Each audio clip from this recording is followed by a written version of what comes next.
అయితే ఇప్పుడు పార్లమెంట్ ఎన్నికలు వస్తున్నాయి మోదీ గారివి. సో ఎవరు గెలిస్తే బాగుంటుంది అంటారు? ఎవరు గెలిస్తే బాగుంటుందంట?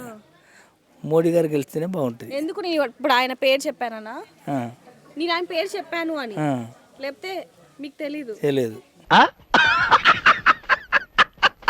అసలు తెలీదు. తెలియదు. పోనీ రేవంత్ రెడ్డి గారు తెలుసా?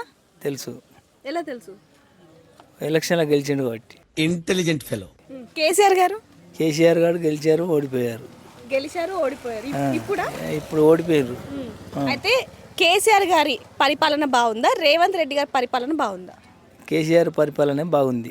ఎందుకు ఇప్పుడు రేవంత్ రెడ్డి గారిది బాగాలేదు? ఏం లేదు, ఏం రిజల్ట్ ఏం అవపడతలేదు. ఎందుకు అవపడతలేదంటే ఎందుకంటే కాదండి, ఇప్పుడు 4 పథకాలని అమలు పరిచారు కదా, అది నెరవేర్చిండ్రా?